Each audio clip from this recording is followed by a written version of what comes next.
കൂപ്പുകരങ്ങളോടെ കണ്ണു തുറന്ന് ഈശോയെ കാണാം. മക്കളെ, സ്വർഗം ഭൂമിയിലേക്ക് ഇറങ്ങി നിൽക്കുന്ന സമയമാണത്. മാലാഖമാര് നമ്മുടെ ചുറ്റുമുണ്ട്. ഇപ്പോൾ നീ വിശ്വസിച്ചാലും ഇല്ലേലും വിജയസഭ മുഴുവനും നമ്മുടെ കൂടെയുണ്ട്. നമുക്ക് മുമ്പേ വിശുദ്ധരായി കടന്നുപോയ എല്ലാവരും ഇവിടെ ഉണ്ട്. മാലാഖമാരുണ്ട്, അപ്പസ്തോലന്മാരുണ്ട്, പരിശുദ്ധ അമ്മയുണ്ട്. സകല സ്വർഗീയ ഗണങ്ങളും ഇതാ ഈ ദിവ്യകാരുണ്യത്തിൽ എഴുന്നള്ളിയിരിക്കുന്ന ഈശോയെ ആരാധിക്കുന്ന നിമിഷമാണത്. തമ്പുരാന്റെ ആ സാന്നിധ്യത്തെ ഒന്ന് അംഗീകരിക്കാവോ മക്കളെ? അവന്റെ സർവാധിപത്യത്തെ ഒന്ന് അംഗീകരിക്കാവോ? അവസാന വാക്ക് മക്കളെ, നമ്മുടെ ജീവിതത്തിന്റെ അവസാന വാക്ക് നമ്മുടെ ദൈവമാണ്, മനുഷ്യനല്ല. ഇതൊന്ന് വിശ്വസിക്കുക, അതൊന്ന് അംഗീകരിക്കുക. നീ എത്രമാത്രം വളർന്നവനാണേലും, നിനക്ക് എന്തെല്ലാം ഉണ്ടെന്ന് പറഞ്ഞാലും, നീ എന്തൊക്കെ നേടിയെന്ന് പറഞ്ഞാലും, ഈ ലോകത്തിൽ നീ ഏതറ്റം വരെ വളർന്നെന്ന് പറഞ്ഞാലും, മോനെ നിന്റെ ജീവിതത്തിന്റെ അവസാന വാക്ക് ദൈവം പറയണ്ടേ. അവന്റെ സർവാധിപത്യത്തെ അംഗീകരിച്ചുകൊണ്ട് കരങ്ങൾ കൂപ്പി കണ്ണു തുറന്ന് ഈശോയെ കണ്ട് നമുക്ക് ഒരുമിച്ച് പ്രാർത്ഥിക്കാം. പരിശുദ്ധ പരമ ദിവ്യകാരുണ്യ നാഥനായ ഈശോയ്ക്ക് എന്നേരവും ആരാധനയും സ്തുതിയും പുകഴ്ചയും ഉണ്ടായിരിക്കട്ടെ. കരങ്ങളെ രണ്ടും മാറോട് ചേർത്ത് പിടിക്കാം. കണ്ണു തുറന്ന് ദിവ്യകാരുണ്യത്തിലേക്ക് നോക്കാം.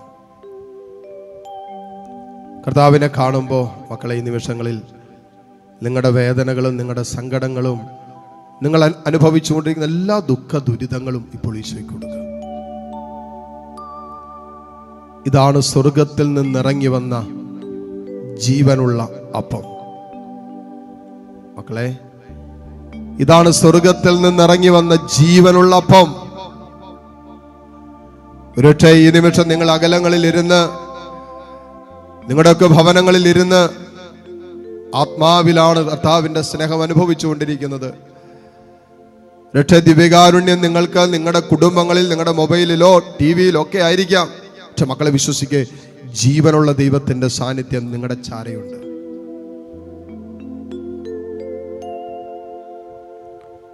നീ കടന്നു പോകുന്ന ഈ ദുരിതമുണ്ടല്ലോ, വേദനയുണ്ടല്ലോ, ഈ സങ്കടമുണ്ടല്ലോ, ഈശോയ്ക്ക് കൊടുക്കുക. നിന്റെ എല്ലാ കണ്ണുനീരും കർത്താവിന്റെ മുമ്പിലേക്ക് നിറക്കി വെച്ചേ.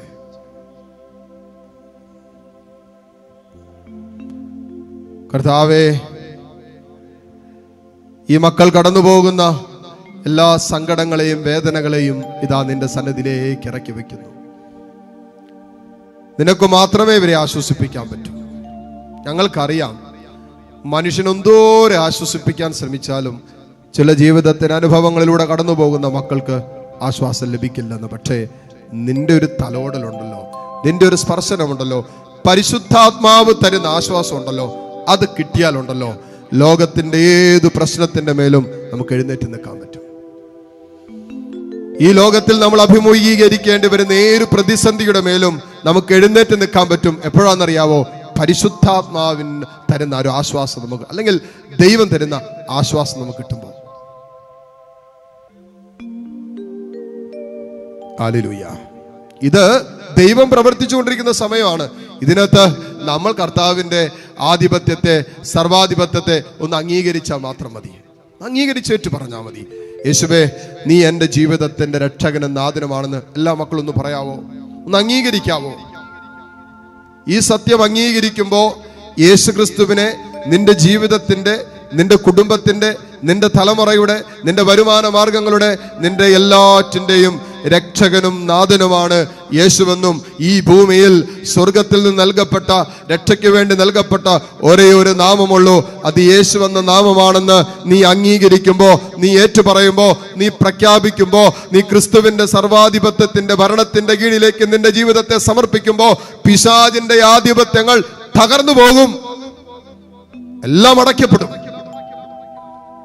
ക്രിസ്തു തുറക്കുമ്പോൾ എല്ലാം അടയ്ക്കപ്പെടും. സാത്താന്റെ സർവാധികാരങ്ങളും, സാത്താന്റെ സർവാധിപത്യങ്ങളും, അവന്റെ സകല കെണികളും, സകല വഞ്ചനകളും തകർക്കപ്പെടും, അടയ്ക്കപ്പെടും. പിന്നെ അവന് പ്രവർത്തിക്കാൻ പറ്റില്ല. വിശ്വസിക്കുക. നിന്റെ കുടുംബം കടന്നു പോകുന്ന എല്ലാ വേദനകളും, സങ്കടങ്ങളും, പ്രയാസങ്ങളും, പ്രതിസന്ധികളും, തടസ്സങ്ങളും, ദുഃഖങ്ങളും, ദുരിതങ്ങളും എല്ലാം ഈശോയ്ക്ക് കൊടുത്തേ മക്കളെ. രോഗങ്ങളുടെ നടുവിൽ നിന്ന് നീറുന്നുണ്ടോ? സാമ്പത്തിക പ്രശ്നങ്ങളുടെ നടുവിൽ മോനെ നീ നീറി പുകയുന്നുണ്ടോ? കടക്കണിയുടെ ഇങ്ങനെ നടുവിലല്ലേ നിന്റെ ജീവിതം? പണയം വെച്ച് തിരിച്ചെടുക്കാൻ പറ്റണില്ലല്ലോ. ജപ്തി നോട്ടീസ് പോലും വീട്ടിലെത്തിയില്ലേ? എന്തെല്ലാം പ്രതിസന്ധികളാ, എന്തെല്ലാം സഹനങ്ങളാ, എന്തെല്ലാം ബുദ്ധിമുട്ടുകളാ, എന്തെല്ലാം തരത്തിലുള്ള ഞെരുക്കങ്ങളിലൂടെ, ദുരിതങ്ങളിലൂടെയാ മക്കളെ കടന്നുപോയിക്കൊണ്ടിരിക്കുന്നത്. ഈ വേദനയുടെ നടുവില് ദൈവം നിന്റെ ജീവിതത്തിൽ ഇറങ്ങി പ്രവർത്തിക്കണമെന്ന് നീ ആഗ്രഹിക്കുന്നില്ലേ? തീർച്ചയായിട്ടും ആ ആഗ്രഹം ഉള്ളതുകൊണ്ടല്ലേ ദൈവത്തിന്റെ സന്നിധിയിൽ ദിവ്യകാരുണ്യത്തിന്റെ മുമ്പിൽ നിന്റെ ജീവിതം സമർപ്പിക്കാൻ നീ വന്നത്. തമ്പുരാന്റെ മുമ്പിൽ സമർപ്പിക്കപ്പെടുന്നതൊന്നും മക്കളെ നഷ്ടപ്പെട്ടു പോകില്ലെന്ന് വിശ്വസിക്ക്. ക്രിസ്തുവിന്റെ ഭരണത്തിന്റെ കീഴിലേക്ക് നമ്മുടെ ജീവിതം മാറട്ടെ എന്ന് പറഞ്ഞാൽ സുവിശേഷത്തിന് ചേരാത്തതൊക്കെ നമ്മുടെ ജീവിതത്തിൽ നിന്ന് വെട്ടി മാറ്റണമെന്ന്. നമ്മുടെ സ്വഭാവത്തിൽ എന്തെങ്കിലും ഉണ്ടെങ്കിൽ അതൊക്കെ വെട്ടിക്കളയണം, വേരോട് പിഴുതെറിയണം. വാക്കത്തി കോടാലി, കർത്താവിന്റെ വചനം പറയും, കോടാലി വേരി വെക്കണം. ദുഷ്ടതയുടെ, അശുദ്ധിയുടെ, അഹങ്കാരത്തിന്റെ, വഞ്ചനയുടെ, വെറുപ്പിന്റെ, പകയുടെ ഒക്കെ മേഖലകളിൽ നമ്മൾ വാക്കത്തി വെക്കണം. അത് സുവിശേഷത്തിന്റെ ഭരണത്തിനും ക്രിസ്തുവിന്റെ ഭരണത്തിനും ചേരാത്ത പിശാചിന്റെ ഭരണത്തിന്റെ കീഴിൽ വന്നതാ. അതൊക്കെ നമ്മൾ വെട്ടിമാറ്റണം, തകർത്ത് കളയണം. ക്രിസ്തു അവന്റെ സ്നേഹത്തിൽ നമ്മളെ ഭരിക്കാൻ ആഗ്രഹിക്കുന്നുണ്ട്. അത് നമ്മുടെ സ്വാതന്ത്ര്യത്തിന് വിലങ്ങ് തടിയല്ല മക്കളെ, അത് നമ്മുടെ നിത്യജീവന് വേണ്ട സ്വാതന്ത്ര്യമാണ്. അത് നമ്മുടെ സ്വർഗത്തിന് വേണ്ട തെരഞ്ഞെടുപ്പാണ് ഈശോ തരുന്നത്. അവന്റെ വചനം ഒരിക്കലും നമുക്ക് വിലങ്ങ് തടിയല്ല. സ്വർഗീയ നിയമങ്ങൾ, ദൈവിക നിയമങ്ങൾ ഒരിക്കലും നമ്മുടെ സ്വാതന്ത്ര്യത്തിന് തടസ്സമാണെന്ന് ചിന്തിക്കരുത്. അത് ദൈവം നിന്നെ സ്നേഹിക്കുന്നത് കൊണ്ട്. ഒരു പാലത്തിന് 2 കൈവിരികളില്ലേ? അത് നിനക്ക് പാലത്തിലൂടെ നടക്കാനുള്ള നിന്റെ സ്വാതന്ത്ര്യത്തിന്റെ വിലങ്ങ് തടിയാണോ? അല്ലല്ലോ. നീ പാലത്തിൽ നിന്ന് താഴെ പോകാതിരിക്കാനുള്ള നിനക്ക് വേണ്ടിയുള്ള ദൈവീക സംരക്ഷണമാണ് ദൈവീക നിയമങ്ങൾ, ദൈവകൽപ്പനകൾ എന്ന് വിശ്വസിക്കുക. അതുകൊണ്ട് എവിടെയെങ്കിലുമൊക്കെ നമ്മൾ പിശാചിന് തുറന്നു കൊടുത്തിട്ടുണ്ടോ?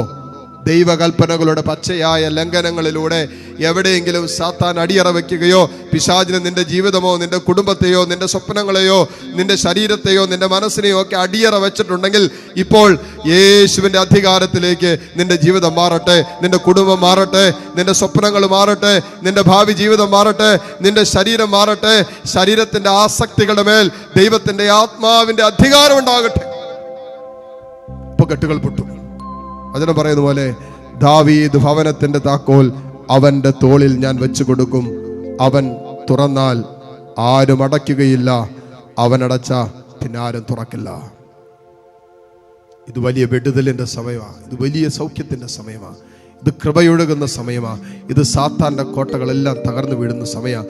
ഇത് പിശാച് അടച്ചു കളഞ്ഞത്, പിശാച് അടക്കി ഭരിക്കുന്ന, നമ്മുടെ കുടുംബത്തിന്റെ മേൽ വ്യാപരിച്ചുകൊണ്ടിരിക്കുന്ന സകല പൈശാചിക പീഡകളുടെ കെട്ടുകളും അഴിഞ്ഞു പോയിക്കൊണ്ടിരിക്കുന്ന സമയമാണ്. മക്കളെ, നിങ്ങളൊന്ന് വിശ്വസിച്ച് ഏറ്റെടുത്ത് കരങ്ങൾ ഉയർത്തി കർത്താവിന്റെ സന്നിധിയിലേക്ക് ഉയർത്തിപ്പിടിച്ച് നിങ്ങളത് അങ്ങോട്ട് വിശ്വസിച്ച് ഏറ്റെടുത്ത് ഏതെല്ലാം മേഖലകളിൽ ബന്ധിക്കപ്പെട്ട് കിടക്കുന്നുണ്ടോ, ഏതെല്ലാം മേഖലകളിൽ അടയ്ക്കപ്പെട്ട് കിടക്കുന്നുണ്ടോ, ഏതെങ്കിലും മേഖലകളിൽ ഇങ്ങനെ അന്ധകാരത്തിന്റെ മുഖം വഹിക്കുന്നുണ്ടോ, സാത്താൻ കെട്ടിവെച്ച മുഖങ്ങളുണ്ടോ, പാപത്തിന്റെ മുഖങ്ങള്, അശുദ്ധിയുടെ മുഖങ്ങള്, ദുശീലത്തിന്റെ മുഖങ്ങള്, സ്വാർത്ഥതയുടെ മുഖങ്ങള്, അവിശ്വസ്തതയുടെ മുഖങ്ങള്, അശുദ്ധിയുടെ മുഖങ്ങള്, ഇതെല്ലാം യേശുവിന്റെ ഭരണത്തിന്റെ കീഴിൽ വരുമ്പോ തകർന്നു പൊക്കോളും.